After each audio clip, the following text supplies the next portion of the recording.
Enfim, segue mais 2 minutos e meio. Pois é, minha gente, vocês já sabem, sagazes como vocês são, já sabem do que estamos falando. Trata-se da abertura da novela Carinhoso. Segundo consta, a abertura mais longa da história das telenovelas da Globo, pelo menos, ou do Brasil, sei lá. Mas de que a gente tem notícia e registro, a abertura mais extensa seria a de Carinhoso, com 2 horas e 24 segundos, parece, né?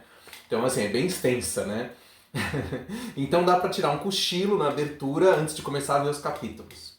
Mas brincadeiras à parte, é claro que eu quis começar com esse maravilhoso, imitando, arremedando esse brilhante trompete do Márcio Montarroios, o famoso, que é o responsável então por tocar, né, a versão instrumental de Carinhoso, um clássico do cancioneiro popular brasileiro, para a abertura da novela de mesmo nome. E estou aqui então para comentar os fragmentos de Carinhoso, na minha heróica e mesopotâmica missão de comentar os fragmentos disponibilizados no Globoplay. Carinhoso foi disponibilizado em dezembro, né? Foi a última leva de fragmentos do ano passado, né? no mês de dezembro. E estou aqui correndo para ficar em dia, então comentando Carinhoso. Bem, ao contrário de outros fragmentos que eu já venho comentando, como por exemplo Sinhazinha Flor, ou mesmo Uma Rosa com Amor, ou outros que eu comento às vezes que eu não tinha nenhuma memória afetiva com aquilo, não tinha muita lembrança, né? Às vezes não tinha nenhuma ligação emocional com aquilo. Ao contrário dessas, Carinhoso, eu tenho uma memória afetiva muito especial que eu vou contar para vocês agora. Tudo começou em 1985, quando eu ganhei esse livro, né? Quer dizer, essa revistinha, As Grandes Telenovelas, Carinhoso, de Lauro César Muniz. O que é isso aqui? Bom, muitos de vocês também já sabem, mas trata-se de... Bom, aqui o meu tá caindo aos pedaços, né? Mas, enfim, coisas de museu são assim mesmo, né? E aí é o seguinte, essa coleção, como sabemos, né? Esta é a coleção completa de As Grandes Telenovelas. Dá pra ver aqui? Dá, né? As Grandes Telenovelas. Que eram 12 livrinhos que foram lançados no ano de 1985 pela editora Rio Gráfica, a RGE, ligada à Globo, né? Uma editora ligada ao grupo Globo, porque na época não existia a editora Globo, né? Segundo consta. Eu acho que não, né? E aí eles lançaram essa coleção maravilhosa que são romances, né? São textos romanceados com o resumo das novelas escolhidas para essa coleção. Que eram 12. Irmãos Coragem, Pecado Capital, Carinhoso, Dancindez, Marrom Glacê, Locomotivas, Anjo Mal, Louco Amor, Pai Herói, Escalada, Água Viva ou Bem Amado. Essas revistinhas, elas vinham encartadas na caixa de sabão em pó Omo. Então eu lembro que eu ia ao supermercado com a minha mãe e ela ia comprar Omo. E aí a gente ficava escolhendo, porque você via qual era, né? Vinha do lado de fora da caixa em plastificado. Então eu queria achar a caixa com a revistinha que eu não tinha ainda, né? Para completar a coleção. E Carinhoso foi a primeira que eu comprei, né? Foi a primeira revistinha que veio para mim na caixa do Omo, foi Carinhoso, de 85. Que era uma novela que eu não conhecia, não tinha muita memória, porque a novela é de antes de eu nascer. E a reprise que existiu também eu era muito pequeno, então eu não sabia o que era Carinhoso. Mas aí minha mãe falou, não, Carinhoso é muito legal, uma novela ótima, adorava. Minha mãe era fã de Carinhoso, né? Ela assistiu na época, ao vivo e em preto e branco, né? Que a novela é em preto e branco. E eu não sabia o que era Carinhoso, fiquei sabendo nessa época, em 85, 12 anos, né? Na verdade 11 anos depois do término da novela, né? A novela 73, 74. E aí eu fiquei apaixonado por essa revistinha do Carinhoso, li e reli essa história milhares de vezes entre os anos de 85 e 90, mais ou menos. Não só essa, como outras, mas é que dessas outras todas, tinha umas que eu achava chatas, e aí li uma vez só e nunca mais quis reler. Pelo menos eu achava chatas as versões, né, do romance. Então Irmãos Coragem eu achava chata, O Bem Amado eu achava chata, enfim, Anjo Mal, então tinha algumas que eu não gostava, mas Carinhoso era das minhas preferidas. Então eu sempre gostei muito e me marcou muito essa historinha romanceada do Carinhoso. Mas na mesma época, então, em 85, uma tia minha, me vendo que eu estava começando a começando não, né? Já vinha há algum tempo, mas já estava em ebulição essa minha obsessão pelas novelas da época, ela me deu de presente essa revista que era dela, de 1980, mas ela me deu em 85. E aí eu adquiri então essa revista. Melhores Momentos, a telenovela brasileira, edições semanais ilustradas, esse é o número 2. E o que vem a ser essa revista? Também algumas pessoas conhecem. Essa versão, na verdade, é de um sebo. Foi garimpada num sebo por mim já nos anos 2000. Porque essa que eu tinha ganho em 85 da minha tia sucumbiu ao tempo, eu não tinha mais, então eu acabei pegando num sebo em 2000, anos 2000. Essa revista, o que que era? Era da RGE, da Rio Gráfica, editora também. Então, nada mais natural do que a RGE ligada à Globo lançar produtos impressos que tinham a ver com a novela, né? Com as novelas da casa. Essa, então, copyright 1980, e aqui eles explicam, né? Na verdade, essas revistinhas, elas eram fascículos, né? Para a pessoa colecionar e depois encadernar e virava um livro, né? E, o que de fato algumas pessoas que completaram a coleção realmente fizeram. Eu só tenho 3 fascículos aqui no meu acervo, e um deles é o número 2, que originalmente eu tinha ganho então em 85. E aí, não é surpreendente que na pesquisa para essa revista a gente tem Antônio Carlos Assunção, Graça Neiva, Paulo dos Santos Carneiro, Maria do Carmo Calmon e Ismael Fernandes, isso mesmo, um conhecido personagem nosso, que eu sempre cito aqui, porque é o autor de Telenovela Brasileira Memória. Na verdade, eu sempre falo Telenovela Brasileira Memória, mas o nome oficial é Memória da Telenovela Brasileira, né? Eu que falo errado às vezes. É que na capa eles botaram de outro jeito, né? Telenovela Brasileira Memória. Ismael Fernandes. Como todo mundo já sabe, o Ismael Fernandes é um pioneiro nessa coisa de registro da história das novelas brasileiras. Em 1980, além de ter participado dessa revista, né, da criação e da pesquisa dessa revista durante o ano de 1980, em 82 ele lançou pela editora Brasiliense a primeira edição do Memória da Telenovela Brasileira, que não é essa, né? Memória. E depois a segunda edição em 87, que é essa que eu tenho, que eu ganhei em 87, que também já está caindo aos pedaços, mas como eu já disse, museu é assim mesmo. Que na capa tem o Tarcísio Meira em Roda de Fogo. Depois teve uma outra edição em 94, que na capa tem o Tony Ramos em Sorriso do Lagarto, e depois a edição derradeira em 98, que na capa são nomes de novelas e não tem foto nenhuma. Essa edição acho que foi lançada já pelos filhos do Ismael Fernandes, porque ele tinha falecido em 97. Pois é, então tudo isso para dizer que eu já tinha um envolvimento muito pessoal com Carinhoso no passado. Inclusive nessa revista, por que eu citei essa revista? Porque dentro tem essa matéria, Carinhoso. Enfim, as grandes telenovelas eles escrevem aqui. Cecília, moça sonhadora em busca de um príncipe encantado. Objetivo casamento. Pois é.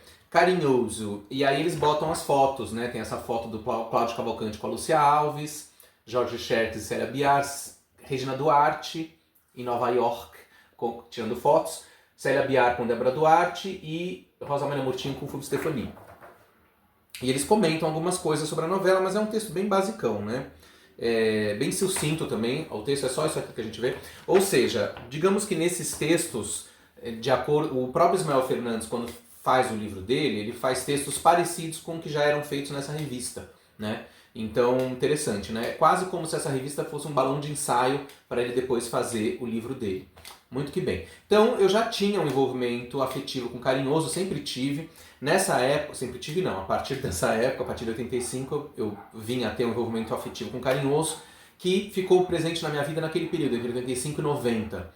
Depois eu esqueci Carinhoso, parei de pensar em Carinhoso, parei de pensar nisso e fui curtir outras coisas, outras novelas lá. E Carinhoso ficou lá esquecido no meu coração, porque também não tinha, na época, anos 90, por exemplo, quando entrou nos anos 90, a gente não tinha ainda acesso a praticamente nada, né, desse tipo de material clássico. Nos anos 2000, aí começa a ter já alguma coisa, né? Eu lembro que eu vi alguns pedaços de Carinhoso circulavam por aí. Bom, a abertura todo mundo conhecia, enfim, tinha alguma coisa, mas eu também não dei muita bola. Então agora eu fui ver os fragmentos e foi um reencontro meu com essa história que no passado foi tão marcante para mim e que hoje parece uma coisa remota, né? Parece ao assistir os fragmentos, parecia que eu estava visitando, viajando para um lugar, fisicamente falando, né? Como se eu tivesse ido para por uma cidade do interior, no passado, na minha infância, passado um fim de semana numa cidade interior, sei lá, e nunca mais voltei lá. E aí volto hoje, né? A sensação é mais ou menos essa, né? Uma coisa meio sinestésica, né? De finalmente ver capítulos inteiros de Carinhoso e voltar, então, a esse recanto, né? Que pra mim é aconchegante. Por isso que eu batizei esse programa de Os Aconchegantes Fragmentos de Carinhoso. Bom, depois dessa longa introdução emocionante, vamos à prática, né, de sempre aqui do nosso programa. Vamos ler a resenha do Ismael Fernandes, então, no livro dele. Carinhoso. Cecília, Regina Duarte, volta de Nova York para se defrontar com os irmãos Humberto, Cláudio Marzo e Eduardo, Marcos Paulo, patrões de seu pai, Gilberto Martinho, chofer da família. Para saber ao certo a qual dos dois irmãos entregará seu amor, muitas decepções se entrelaçam na decisão que deve ser tomada. Principalmente com os conflitos gerados por Marisa, Débora Duarte e Santiago, Erval Rossano. Há ainda outros focos de atenção, os triângulos Ivone, Rosa Maria Murtinho, Sérgio, Fulvio Stefanini e Paulo, Cláudio Cavalcante, e posteriormente Ivone, Sérgio e Renata, Suzana Faini. Os mistérios da garota Leda Maria, Lúcia Alves. Primeira novela de Lauro César Muniz na Rede Globo, uma vez que O Bofe fora apenas concluída por ele, né, novela que tinha sido iniciada pelo Braulio Pedroso. A história não tinha uma sustentação maior, a não ser encontros amorosos dos personagens que se comportavam todos com fragilidade e insegurança. Teve como ponto de partida o filme Sabrina e seu término apressado devido à gravidez de Regina. Apresentada às 19 horas de 4 de julho de 73 a 22 de janeiro de 74. Quer dizer, se o final foi apressado porque a Regina estava grávida, quer dizer que a novela ia ser imensa, né? Porque ela, antecipando o final, ela já durou, julho, agosto, setembro, outubro, novembro, dezembro, janeiro, já foram 7 meses no ar. Quer dizer que ela ia ficar mais um mês, 2, sei lá, né? Bom, ainda bem que a Gabriela Duarte veio ao mundo, né? Quer dizer, a Regina estava grávida da Gabriela Duarte e por isso eles apressaram o final de Carinhoso. Muito em boa hora. Mas, de qualquer maneira, eu gostei muito de ver os fragmentos. O que a gente vai falar sobre isso agora? O Ismael Fernandes comentou do filme Sabrina, que também muita gente conhece.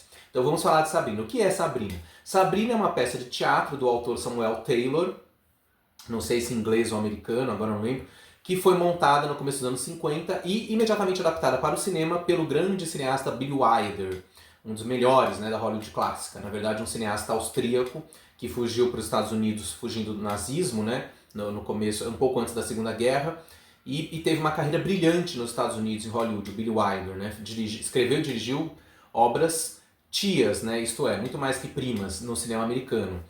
Podemos citar Crepúsculo dos Deuses, A Montanha dos Sete Abutres, Pecado Mora ao Lado, Quanto Mais Quente Melhor, Se Meu Apartamento Falasse, enfim, vários. Sabrina é um filme dele bem gostoso, é uma comédia romântica, né, que ele adapta então desse texto teatral. E a história de Sabrina, o filme é de 54, né, então dirigido pelo Billy Wilder, com a Audrey Hepburn fazendo a personagem título, que a história é praticamente a mesma de Carinhoso. Então, de fato, Carinhoso é assumidamente, escancaradamente inspirado em Sabrina, né? No filme, a personagem Sabrina, Audrey Hepburn, ela é uma humilde moça que mora numa mansão maravilhosa, porque ela é filha do chofer da casa, exatamente como em Carinhoso. É uma mansão de uma família rica. No caso do filme, os Larrabee, que tem um conglomerado de empresas, um pool de empresas, né, em Nova York. E na novela a situação é a mesma, só que a família Vasconcelos Lima ela é dona de uma empresa de móveis, né? Móveis e coisas assim. Então é um pouco menor, né, a escala. Mas no original os Larrabee são riquíssimos.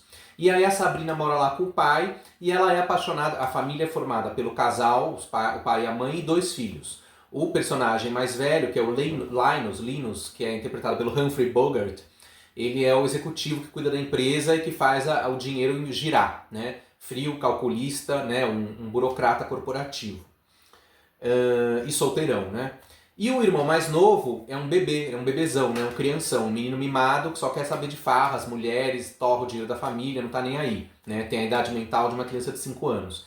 Que é interpretado pelo William Holden, né? Um grande galã, que na época já estava velho até pro papel, né? Eu acho, mas fez o papel. E aí a Sabrina é apaixonada por ele, claro, pelo irmão mais novo, que é o David. E ao longo da narrativa ela acaba mudando de foco e se apaixona mesmo pelo irmão mais velho. Por quê? Ele tenta seduzi-la não para querer ficar com ela, mas para tirá-la do caminho, né? Para conseguir comprar ela e tirá-la do país, porque na verdade ela já tinha saído do país antes, né? no começo da história, depois de sofrer muito por causa do David, que é esse playboy, ela sai de lá e vai estudar culinária na França, em Paris, né, gastronomia. Então é bem parecido, né? E quando ela volta e tenta conquistar finalmente o David, mas vai acabar mudando de foco e vai pro Linus. E aí termina com ele, né, de fato, o filme. Em Carinhoso, então, a estrutura é a mesma, só que a diferença é que a Cecília era apaixonada pelo Eduardo, que é o playboy inconsequente, e o irmão mais velho, que é o Humberto, tava lá, muito que bem. Aí ela, depois de muitas decepções, ela vai para Nova York, não em Paris, né? Ela vai para Nova York ser aeromoça. Depois de 3 anos fora, ela volta disposta a conquistar o Eduardo, mas a transição é a mesma. Na verdade, o Humberto é que acaba se envolvendo com ela acaba trocando o Eduardo por Humberto. O final é que é diferente, né? Porque no caso do filme é uma comédia romântica leve, né? Não é uma coisa trágica. Já em Carinhoso, o autor resolveu ir por um caminho mais dramático, né? E aí acabou levando a novela por um tom bem pesado no final, com as... Bom, eu posso falar, né, gente? Vocês já viram os fragmentos, enfim, spoiler, né? Com as mortes, né, de Eduardo e Marisa no acidente de carro na reta final da novela. Então o final da novela é meio baixo astral, né? Ao contrário do filme, que é um filme mais light, né? Enfim, vale dizer que o filme Sabrina, do Billy Wilder, de 54, teve um remake em 95, dirigido pelo Sidney Pollack, com Harrison Ford no papel que era do Humphrey Bogart, o Greg Kinnear no papel do William Holden e a Julia Ormond no papel da Audrey Hepburn. Esse remake não é ruim, mas também não é brilhante. Há que se registrar que pelo menos eles têm a coerência e a lucidez de manter os tipos físicos, né? Então você vê que esse trio, os atores que fazem o filme no remake são parecidos, inclusive fisicamente, com os do original, né? Então isso traz um charme de familiaridade. Mas enfim, não importa. De qualquer maneira, é isso. A outra coisa parecida do filme do Billy Wilder com a novela é que tanto no filme como na novela, os empregados da casa torcem pela mocinha e querem ajudar ela no romance, né? Então no filme a gente vê os empregados dando uma força em todos os sentidos para conseguir que ela fique com o David. E na novela a gente tem também o Faísca, né, que é o jardineiro interpretado pelo Marco Nanini, a Donana, né, que é a empregada interpretada pela Zeni Pereira, tentando ajudar a Cecília, apesar de que ela tem uma empregada na casa contra ela, que é a Esmeralda, né, a bizarra governante interpretada por Lícia Magna, que aí, essa parte, o Lauro César deve ter tirado de outro filme, né, que foi o Rebecca. Né? Rebecca, a Mulher Inesquecível, que tem a sinistra governanta, a Mrs. Danvers. E aí, no caso de Carinhoso, a Esmeralda é uma governanta também meio macabra, né? Que ajuda a Marisa, né, a boicotar o romance da Cecília com o Eduardo. Enfim, basicamente isso. Mas, o que mais que eu poderia dizer? Ah, sim, faltou falar que o filme Sabrina foi indicado, já que a gente está numa época de Oscars, né, uma época vibrante, a gente pode dizer que Sabrina foi indicada a 6 Oscars, vencendo um. Melhor figurino em preto e branco para Edith Head. Sim, porque na época o Oscar, tanto para direção de arte, como fotografia e figurino, tinha 2 tipos, né? Para filme em preto e branco e filme colorido, né? No caso dos figurinos, só veio a unificar em 1967. Até então os Oscars de figurino eram 2, para preto e branco e colorido. Então Sabrina ganhou em preto e branco. Esse livro aqui, também a gente pode citar, Daniel Filho, Antes que me esqueçam, editora Guanabara, lançado em 1988, se não me falha a memória. E aqui o Daniel Filho conta alguns bastidores de algumas novelas e fala do Carinhoso, no capítulo A Namorada Engravidou, onde ele comenta, né, que a Regina engravidou durante a novela e tal. Fala algumas coisas, mas acho que não tem muita coisa que a gente poderia ressaltar. Né? Fala das gravações em Nova York e tal, né, que ele foi pra lá comandar as gravações. Bom, e vale dizer também que em Carinhoso a gente tem pela 4ª e última vez, o par romântico Cláudio Marzo e Regina Duarte, né, que tinha feito Véu de Noiva, Irmãos Coragem, Minha Doce Namorada e, então, Carinhoso. Mas o que eu achei? Vamos falar dos fragmentos, então, diretamente. O que eu achei? Bom, eu gostei muito do primeiro, e do segundo e do terceiro. Na verdade, aparece lá como capítulo 1 e 2, né, misturados no mesmo, mas a duração é de um capítulo, né? Mas, enfim, 1 e 2 e o 3, né, então são os 2 arquivos que a gente tem ali no Globoplay. Eu gostei muito desses capítulos, achei saborosíssimos, muito gostosos de ver. Né, eles são apetitosos, eles são promissores, quer dizer, vendo os 3 capítulos iniciais, eu tive vontade de ver a novela, acompanharia a novela, né, eles são promissores. E são muito interessantes, né, gosto de tudo, das músicas, a maneira como os personagens vão sendo apresentados, né, a própria Cecília, né?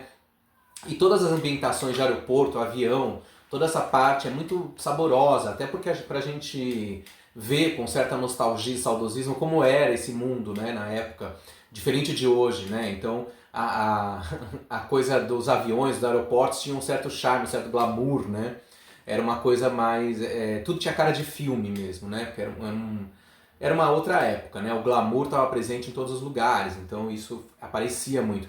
Então, por conta disso, essas cenas todas parecem que a gente está vendo um filme, né? Novamente, essa impressão de que os fragmentos das novelas, principalmente em preto e branco, tem muito a ver com o cinema clássico, hollywoodiano ou europeu, né? Vale dizer também que é muito saboroso ver as cenas de Nova York, filmadas em loco, né? Como o Daniel Filho fala no livro dele, eles não fecharam rua nenhuma, eles simplesmente ligavam a câmera e a Regina Duarte ou outros personagens apareciam e as pessoas estavam ali passando para lá e para cá. Né? Ou seja, essas cenas são muito interessantes também porque funcionam quase como cenas documentais da Nova York, daquele começo dos anos 70. Né? Então é muito interessante ver o que se passa ali. E o que me chama a atenção sempre são as marquises de cinema. Né? Então no caso ali a gente vê, tem uma que a gente vê bem grande que é O Dia do Chacal, filme de 1973, que foi um filme famoso na época, um filme de espionagem, né, sobre um assassino profissional chamado Chacal, que tem que matar o Charles de Gaulle, o presidente da França. Esse filme, baseado num famoso livro, né, do Frederick Forsyth, ele foi um sucesso na época, em 73, né, um filme policial de sucesso. Eu lembro que nos anos 80, a Bandeirantes passava esse filme, eu lembro de ver as propagandas, as chamadas, né, e aí eles malhavam essas chamadas, era muitas vezes as chamadas, né, o Dia do Chacal, o Dia do Chacal. Eu falava, gente, o que é esse Dia do Chacal, né? E isso nos anos 80, quando a Band ia passar o filme, né? Acho que era inédito na televisão, sei lá.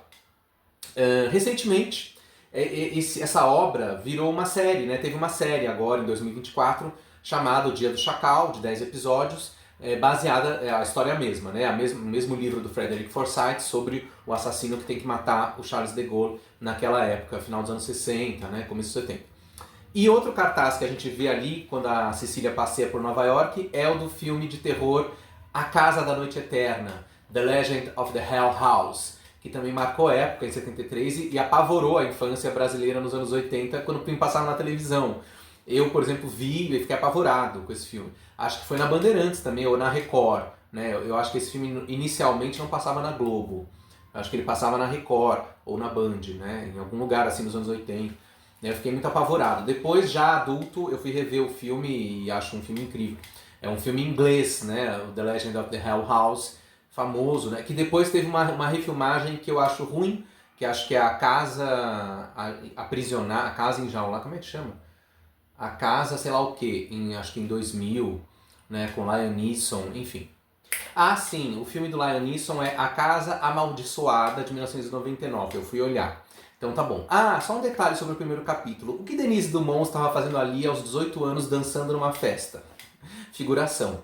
Pois é, então os 3 primeiros capítulos, né, são muito interessantes, depois a gente pula para o miolo da novela, que são os capítulos 86, 87 e 88. Esses capítulos são interessantes, mas já não são tão bons quanto os primeiros, porque a trama da novela já está dominada por aquela parte da carta, né, a famigerada carta que a Cecília recebeu do Santiago, onde é dito que ele tem uma doença terminal. Né, e consequentemente, então ela, tonta, como toda heroína de novela, resolve se casar com o Santiago porque ele vai morrer. Né? E aí as pessoas tentam descobrir o que se passa com ela, etc e tal. E aí a gente tem uma demonstração da Regina Duarte e suas famosas caras e bocas, né? E cabelos despenteados, que na verdade ela repete um pouco o que ela tinha acabado de fazer em Selva de Pedra, com a Simone, né? Um tipo de atuação muito parecido, né? Esse drama exacerbado, as caras e bocas da Regina. Ela fica até vesga em algumas cenas, né? Não estou falando isso para criticar, era a linguagem da época e é o estilo dessa atriz, sempre foi, né? Mesmo assim, algumas cenas são bem interessantes, como a cena que ela se confronta com Humberto, o trabalho de câmera salva, né? Com plano e contraplano, 2 planos, com o Humberto no fundo e ela na frente. Quer dizer, tem um trabalho de câmera interessante que se aproximava muito do cinema, que depois talvez isso se perdeu um pouco nas novelas mais linha de montagem dos anos 80, mas tudo bem. Então Carinhoso tem um charme, ainda os atores seguram muito ainda, a Rosa Maria Murtinho, ela é uma coadjuvante segura a novela toda, né? Ela é uma escada para Cecília, tem a trama dela e tal, mas ela é uma boa coadjuvante que a gente vê durante todos esses fragmentos a personagem da Rosa Maria Murtinho de pé ali, né? É a atriz muito boa e outras coisas boas também, mas a novela dá fica meio pastosa, né? Vale registrar também, em termos de Selva de Pedra, a trilha do filme Ladrão que Rouba Ladrão, Dollars, de 1971, que é uma trilha maravilhosa criada pelo Quincy Jones, né, grande produtor, compositor, artista negro americano que morreu há pouco tempo. A trilha desse filme é incrível, né, que ele criou, inclusive instrumental incidental. A novela Selva de Pedra já tinha usado vários dos temas desse filme nas cenas de suspense e tensão, né, da novela. E em Carinhoso, alguns desses temas voltam novamente. Né, e a gente vê isso na cena que o Faísca quer conversar com a Hermínia na biblioteca. Né, aquela música instrumental que está tocando é desse filme. Né? Enfim, e aí depois pulamos para a parte final, que aí sim o negócio fica complicado. São os 3 últimos capítulos. Pois é, pulamos para os últimos capítulos que tem ali, que são o antepenúltimo, o penúltimo e o último. E aí também a coisa desanda de vez, por quê? Porque os 3 capítulos finais são dominados pela depressão pós-morte de Eduardo e Marisa. E o que é pior, a gente não vê a morte, né? Que é o que eu queria mais ver. Por quê? Eu sempre quis ver como era essa cena. E a gente não tem a cena, né? Puxa, bem que eles podiam ter morrido no antepenúltimo, né? Ou no penúltimo. Ou no último, como é de praxe, né? Em novelas que tudo acontece no último. Mas lá não, eles morreram no... Não sei em qual capítulo, talvez antes do antepenúltimo, não sei. O antepenúltimo já começa com a Rosa Maria Murtinho dizendo pro Fulvio Stefanini, né? Eduardo e Marisa morreram. E a gente não vê a cena. Quer dizer, queria tanto ver essa cena. Alguém sabe como foi a cena? Porque assim, eu fui perguntar pra minha mãe e ela disse na lembrança dela, ela pode estar enganada, que a Marisa se colocou na pista, né, na estrada, na pista do autódromo, onde o Eduardo estava dando a volta de vitória, porque ele ganha o torneio, né? E aí ele, não queria atropelá-la, mas derrapou, atropelou e eles morreram. Já no livro do Homo, eles descrevem a cena como: depois que o Eduardo ganha a corrida, a Marisa faz questão de ir com ele no carro para dar a volta da vitória, que é de praxe. E aí no carro ela fala as loucuras dela, as neuroses dela, diz que vai ficar com ele para sempre e não sei o quê, e que ele não vai ficar com Cecília, e ela vira a direção, eles derrapam e o carro cai no precipício e os 2 morrem. Então, infelizmente não temos essa cena. E o que temos é um baixo astral, uma depressão barra pesada aí da família do Eduardo sofrendo, a Cecília, o Humberto, todo mundo, meu Deus do céu. Mais uma vez quem salva a pátria é a Rosa Maria Murtinho, que vai lá e fala pra Cecília acordar e correr atrás da vida. Aí a Cecília consegue, né, trazer de volta à vida os pais do Humberto, e finalmente o Humberto, no último capítulo, que como todo mundo já comentou, é um caso especial, Cecília e Humberto, que só tem os 2 em cena, né? Tirando os figurantes, elenco de apoio. Mas então é engraçado, né? Um capítulo inteiro só com os 2 personagens. Não deixa de ser interessante e criativo. Mas é uma pena que a gente podia ter cenas melhores de Carinhoso e o final não é tão interessante, né? Como outras coisas que a novela poderia mostrar. Destaques do elenco. Rosa Maria Murtinho, como eu já falei, é um grande destaque desse elenco. Aliás, adoro essa atriz, adoro a voz dela, né? Uma voz interessantíssima, né? Meio aveludada. Então, assim, muito legal. Cláudio Cavalcante, muito bom, sempre eficiente. Aliás, uma notícia bombástica, uma revelação bombástica. Nessa novela, pela primeira vez, eu percebi uma coisa que ninguém viu ainda, mas depois que eu falar, todo mundo vai saber que é verdade. Cláudio Cavalcante é o pré-Caio Blá. Por quê? O Caio Blá é igual, é fisicamente parecido com o Cláudio Cavalcante, inclusive a voz. Vocês nunca perceberam? Eu só percebi isso agora em Carinhoso. Prestem atenção. Assistam os fragmentos de Carinhoso e prestem atenção no Cláudio Cavalcante. Vocês verão, como eu vi, que a expressão, o rosto, né, as expressões, enfim, a expressão facial do Cláudio Cavalcante é muito semelhante do Caio Blá. Claro, não é exatamente a mesma coisa. O Cláudio Cavalcante tem um rosto mais comprido, né, que o Caio Blá, que tem um rosto menos, digamos, equíneo, vamos chamar assim. Mas é muito parecido. E a voz é parecida. E a entonação, o jeito de falar. E aí eu comecei a pensar no Cláudio Cavalcante em Rock Santeiro, que está em reprise. Dá para imaginar o Caio Blá, se um dia fossem fazer um remake de Rock Santeiro e o Caio Blá tiver... Bom, é que ele já tem essa idade, mas vamos supor, que um dia ele tenha 60 anos de idade, o Caio Blá, ele não tem 60, ele tem 45, acho, né? Mas é que hoje as pessoas aparentam menos, né? Então, enfim, quando o Caio Blá tiver 60 anos de idade, Daí, se fizerem um remake de Rock Santeiro e botarem ele para fazer o Padre Albano, vai ficar igualzinho, né? Vai ficar ótimo, porque ele tem a entonação do Cláudio Cavalcante, né? Então, eu achei isso muito carinhoso, que descobri que o Caio Blá é um herdeiro do Cláudio Cavalcante como ator, né? Com o jeitão, a cara, a voz, etc e tal. Com todo respeito a esses dois atores, claro, cada um tem o seu trabalho, não estou falando que um é cópia do outro, não é isso. Ok, continuando, mais destaques do elenco, Marco Nanini, Zeni Pereira fazendo apoio do apoio do apoio, mas muito bons. Lúcia Alves também é um destaque, Débora Duarte, Marcos Paulo, Célia Biar, enfim, alguns destaques interessantes.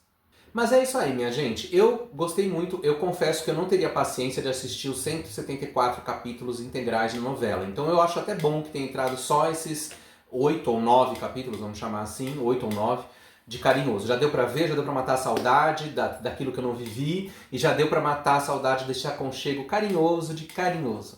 Pieguices à parte, vamos agora falar da trilha sonora que foi lançada pela coleção daquelas campeãs de audiência, né? Vale a Pena Ouvir de Novo, que foi lançada em 2001 com 20 CDs, né, de trilhas de novelas nunca lançadas em CDs, né, trilhas anteriores a 88, que é quando começam a sair os CDs e novelas. A última é Vale Tudo, inclusive, né. E Carinhoso foi uma delas, né. É uma trilha muito gostosa. O lado A tem algumas coisas interessantes e o lado B é todo do Márcio Montarroios, o trompetista, que faz não só o tema de abertura, como as outras músicas também. No lado A, para mim, o destaque é Amar, Sofrer e Sonhar, originalmente Mitternachts Blues, com a dupla Nuvens. O que é isso? Alguém sabe o que é essa coisa obscura? Pois é, para descobrir o mistério a gente vai falar do livro Teletema, que é sempre pródigo nesses assuntos, e o Teletema explica direitinho pra gente, é ótimo, né? Na verdade, essa música, Amar, Sofrer e Sonhar, então ela é uma versão para uma música alemã chamada Mitternachts Blues, que foi composta para a trilha do filme alemão Immer wenn der Tag beginnt. Eu não sei falar alemão, tá? Desculpem. Dirigido por Wolfgang Liebeneiner em 1957. Vale dizer que essa música ela foi composta, aqui no CD tem os compositores, né? Que são Franz Groth e Willy Demel, e a versão da música para o português é de Maria Amélia. E quem é Maria Amélia? Exatamente, a dupla vocal Nuvens era composta por Maria Amélia e Vivian Costa Manso, grande cantora também do pop, né? E as duas depois, logo depois, alguns anos depois, formariam o grupo Harmony Cats. Não só as duas, mas junto com Silvia Cremona Marinho, né? A formação mais conhecida das Harmony Cats, que inclusive fizeram outras trilhas para novelas, né? O Dancing Days Medley, o famoso Dancing Days Medley, com os hits do filme Embalo Sábado à Noite, que aparece na trilha internacional de Dancing Days, é com elas, né? Já na versão Harmony Cats. Enfim, eu adorei essas duas versões dessa música. Aqui a primeira é instrumental, mas a que fecha o lado A do disco é com vocal. E aqueles vocais agudíssimos, deliciosos, que eu gostei muito. Também sobre a trilha nacional é simples, mas gostosa, mas a internacional tem aquela coisa que a gente comentou, que eu comentei acho que no programa sobre Uma Rosa com Amor, né? Eles até falam isso aqui, né? A gente tem muita presença de muitas músicas, muitas faixas famosas da música black americana da época, principalmente da gravadora Motown, a famosa gravadora dos artistas negros americanos. Então, por exemplo, Music and Me, que é do segundo álbum solo de Michael Jackson, embalou o romance de Cecília e Eduardo. Vale dizer que essa música, Music and Me, que é linda, é muito parecida com Ben, que foi usada em Uma Rosa com Amor, que a gente comentou recentemente. E temos também For Once in My Life, composta em 67, e que foi gravada por vários artistas, entre eles o Stevie Wonder, da Motown. E aqui na novela, que é o tema de Cecília e Humberto, é na gravação de Gladys Knight and the Pipes. Enfim, bem interessante isso, né? Então, sobre essa questão que a gente falou, eles comentam aqui também essa questão mercadológica que eu falei no programa de Uma Rosa com Amor, mas eu não consegui complementar. Então eu vou falar aqui. É o seguinte, interessante essa parte, hein? Quando eles criaram, o João Araújo, pai do Cazuza, né, presidente da gravadora Som Livre, foi dele a ideia de criar duas trilhas para cada novela, nacional e internacional. E aí no caso da internacional, o que aconteceu? A Som Livre, aqui eles estão dizendo no Teletema, tá? Exatamente o que eles estão falando. A Som Livre firmou um contrato com a Top Tape, gravadora brasileira, na qual esta concedia seus fonogramas. Como a Top Tape detinha os direitos de distribuição da Motown Records, especializada em soul music, as trilhas passaram a conter uma grande quantidade de faixas dessa gravadora. Era comum, portanto, ouvir Stevie Wonder, Michael Jackson, Jackson 5, The Stylistic e Gladys Knight and the Pipes nas novelas da primeira metade da década. E outras gravadoras com quem a Globo negociou para a montagem dos álbuns internacionais foram a RGE Fermata, a Beverly e a RCA. Interessante, né? E ainda sobre essa coisa da trilha, vale dizer que Carinhoso foi a primeira novela cujo título foi batizado por causa de uma música, né? Que depois isso aconteceu muitas vezes, né? Até hoje acontece às vezes, mas não com a mesma frequência, né? Mas na época, a partir de Carinhoso, isso aconteceu muito, né? Novelas que ganharam seus títulos porque a música de abertura ia ter aquele título, né? Então, quer dizer, isso quando eram músicas que já existiam, como é o caso de Carinhoso, ou Baila Comigo, ou, sei lá, Cabocla, né? Agora, por exemplo, Pecado Capital é diferente, porque a música foi composta pelo Paulinho da Viola, né? Então já foi, a música foi feita para a novela. Aqui no livro Almanaque da Telenovela Brasileira, do nosso amigo Nilson Xavier, lançado pela Panda Books em 2008, ele comenta uma coisa que eu acho muito engraçada aqui. Em 1973, a música Carinhoso de Pixinguinha foi escolhida para ser o tema de abertura da nova novela que Lauro César Muniz estava escrevendo especialmente para Regina Duarte. A música era uma versão em trompete, tocada por Márcio Montarroios, que, como o Teletema comenta, o Márcio foi convidado para gravar essa música para a abertura da novela, e aí uma vez no estúdio surgiu a ideia dele gravar outras músicas famosas do cancioneiro popular brasileiro em versão trompete instrumental. E aí gravaram várias, e por isso que o lado B do disco é todo com essas versões. Mas continuando, eles tinham que escolher o tema de abertura era esse. O título teria de ser bem romântico, e Boni sugeriu a Daniel Filho. Por que não Carinhoso? E foi assim que a novela foi batizada de Carinhoso. Pois é, aí vale dizer que se essa novela ganhasse um remake nos anos 80, eles podiam trocar a música de abertura e colocar Amante Profissional. Aí a novela, a abertura começava com Carinhoso, bonito e social. É isso que eles falam? Não é? Bom nível social. Como é que é a letra da música? Moreno alto, bonito e sensual. Talvez eu seja a solução do seu problema. Carinhoso, bom nível social. É isso. Então a abertura começaria assim. Carinhoso, bom nível social. Novela de Lauro César Muniz. Tô brincando, gente. Esse remake nunca existiu, nem existirá. E para encerrar, então, vamos de novo celebrar Débora Duarte, essa atriz tão intensa da TV brasileira, que a gente acabou de ver em mais uma interpretação intensa em Corpo a Corpo. E em Carinhoso, a Marisa, uma personagem neurótica que morre no final, obcecada pelo Eduardo, é uma espécie de pré-Catuxa que ela faz em Coração Alado, que a gente também já viu nos fragmentos, e que também tinha o mesmo problema, uma obsessão neurótica, no caso pelo Juca Pitanga, só que aí ele não morre junto com ela morre sozinha, né? Quer dizer, ela se joga lá numa situação para ela ser morta por engano pelo personagem do Armando Bogos no lugar da Simone Carvalho. Bom, quem não entendeu nada, assista os fragmentos e veja meu programa sobre isso. Mas a Débora Duarte é insuperável nesses papéis de neuróticas kamikazes, vamos dizer assim. E no caso de Carinhoso, tem uma coisa que é muito bizarra, né? Que é no penúltimo capítulo, a gente vê que o psiquiatra dela, o Gastão, está ouvindo uma fita, uma gravação que ela deixou, uma gravação onde ela não diz exatamente, mas dá a entender que ela vai morrer, né? Onde ela fala que ela vai sumir com o Eduardo, vai ficar com ele para sempre, não sei o que, não sei o que lá. Essa parte me lembrou o filme Toda Nudez Será Castigada, do Arnaldo Jabor, de 73, portanto, como o final de Carinhoso foi em 74, dava tempo deles terem visto esse filme e se inspirado. Toda Nudez Será Castigada, na verdade, é uma peça do Nelson Rodrigues, de 1965, peça teatral, e que em 73 o Jabor dirigiu para o cinema com Darlene Glória no papel da prostituta Geni, a protagonista da história. E a Geni no filme, não sei exatamente como é o final da peça, mas no filme acaba assim. O Herculano, que é o marido traído, né, chega em casa, encontra uma gravação numa fita de rolo e põe para ouvir, e ela contando todos os podres, que ela era amante do filho dele, e dizendo que quem fala com ele é uma morta. Porque na verdade ela se matou, né? Enquanto ele está ouvindo isso, ele não sabe, mas ela está na escadaria da casa morta, né? Porque ela cortou os pulsos. Enfim, essa parte da gravação da Marisa me lembrou esse filme. E aí o engraçado, aí eu achei um golpe irreverente e brilhante, foi que no finalzinho da novela, no último capítulo, eles colocam aqueles créditos com o elenco meio se apresentando. Aliás, meio ruim, né? Porque eles esquecem alguns atores que não aparecem, como Reinaldo Gonzaga, né? Sei lá, Irma Álvares, Riva Blanche, não sei o quê. E alguns estão em cena e não põem o nome, né? Como aparece a Rosa Maria Murtinho com o Stevanini se abraçando, aparece o nome dela e não aparece o dele.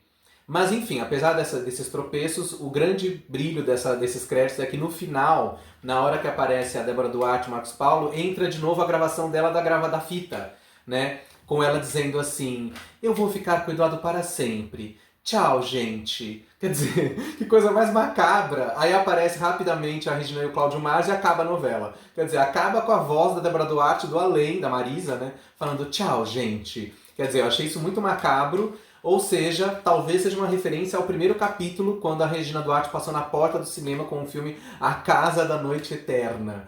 Coisas macabras e sinistras à parte, encerramos assim o nosso Naftaluf. Eu volto em breve com mais Naftaluf para vocês, eu não pretendo morrer até lá, mas de qualquer forma terminamos com Débora Duarte dizendo tchau, gente.